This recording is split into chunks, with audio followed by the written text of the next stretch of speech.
Thanks. We go now to Mount Pleasant, South Carolina, and Republican Senator Tim Scott. Good morning to you, Senator. Good morning, Margaret. I hope you're doing well. It's great to have you back. I want to get into your proposals, but first ask you about what's happened overnight, where protests are continuing in Atlanta after Rayshard Brooks was shot. The officer who shot him has been fired.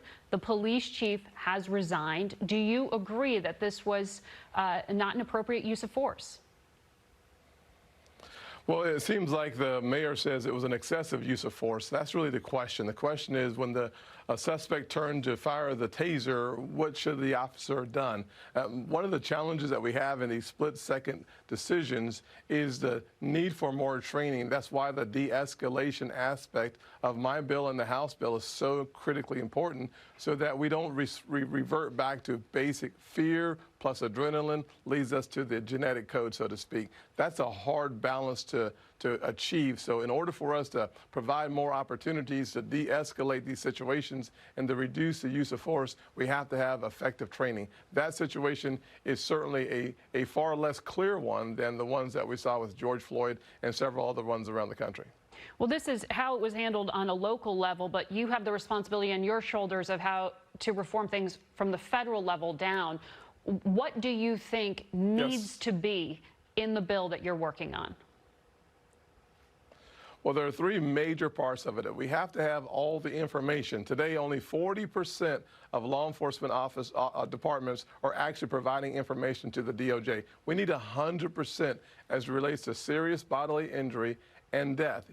When the officer uses force, we need to have all the information. I've been working on this, Margaret, for 5 years. The second thing we have to do is look at training and tactics. If we do that, we can certainly de-escalate the situation and make sure that the officer and the suspect go home. And then the third part of it is officer misconduct. If we can drill into officer misconduct, we do it on the local level. House has been talking about doing it on the state level. The president's executive order talks about doing it on a national level. Officer misconduct, you've been talking about having information sharing when it comes to hiring. But what about the firing?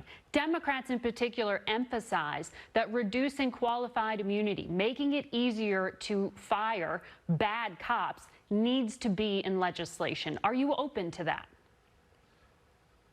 Well, there are two ways that you could deal with that. From the Republican perspective, and the president has sent the signal that qualified immunity is off the table. They see that as a poison pill. On our side, we could use the decertification of officer, except for the law enforcement unions say that's a poison pill. So we're going to have to find a path that helps us reduce misconduct within the officers. But at the same time, we know that any poison pill in legislation means we get nothing done. That sends a wrong signal, perhaps the worst signal right now in America. I think we're going to have legislation that can be negotiated, that gets us to the place where something becomes law that actually makes a difference. That's got to be our goal. So to be clear, you personally would be open to reducing immunity but not removing it completely?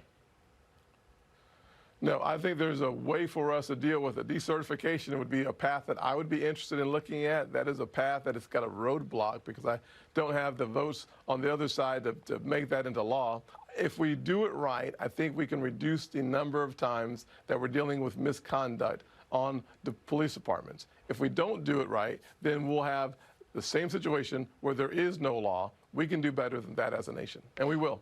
We spoke with the Attorney General last Sunday on Face the Nation, and he pointed to a growing number of African-American police chiefs as a sign of progress. And he also said this.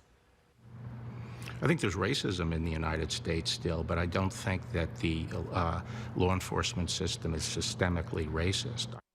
You've talked about your own personal experiences with being targeted, stopped by police, even on Capitol Hill by a police officer who questioned whether you were a senator.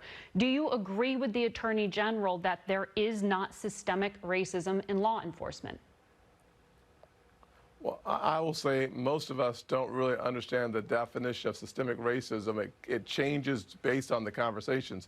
What I would suggest is that you look at the racial outcomes. Is there a nexus to race in some of the outcomes in law enforcement? I think the answer is yes. Can we reduce that so that we're no longer battling the question of the definition of systematic or systemic racism? I think the answer is yes. But there's no question that the outcomes seem to have a racial component, and that's why we're working on getting all the information, then retraining, and then eliminating those police officers that have a pattern of misbehavior. After Charlottesville, you said the President of the United States is not racist, but he is racially insensitive.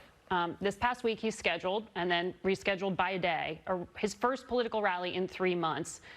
It was scheduled for June 19th, the celebration of the end of slavery, and located in a city, Tulsa, Oklahoma, that was the site of one of the worst massacres of black people in this country's history. The symbolism alone here seems damaging. Should he just call it off? He's welcome to go wherever he wants to go. I'm thankful that he moved it. Certainly, the Tulsa, Oklahoma race riots were the worst in American history by account. Next year is the 100th anniversary. The president moving the date by a day once he was informed on what the Juneteenth was, that was a good decision on his part. I think if we look at the president's speech at West Point, we find really what I think is the path forward on how to talk about these really encouraging issues of racial progress and those issues that are discouraging, the racial divide. It was this school that gave us the men and women who fought and won a bloody war to extinguish the evil of slavery. The Army was at the forefront of ending the terrible injustice of segregation. If we hear more of that, our nation will turn its head and listen a little closer to what the president says on issues of race. That is the path forward for this nation. It's finding the common ground and those institutions that bring us together. Without that, we may be looking at worse outcomes, not better outcomes, in the next few months. So just to be clear, you think no one on the Trump campaign or in the Trump White House had any idea of the significance of these two events? My understanding is he moved the date once he understood the Juneteenth. I'm not sure that the planners on his inner circle team thought about June 19th, Tulsa, Oklahoma, and race riots. Unless you're doing a historical check, you probably don't get those dots connected. But I have always said my staff in Washington is an incredibly diverse staff, and diversity on our staffs help us avoid some of the pitfalls. The president, fortunately, has some folks that used to work with me, Jerron and others, who I think helped to inform and educate the president on why Tulsa, Oklahoma, June 19th was not the best date to do it on it. And to his credit, he moved it. So that's good news. Senator Scott, thank you for your time this morning.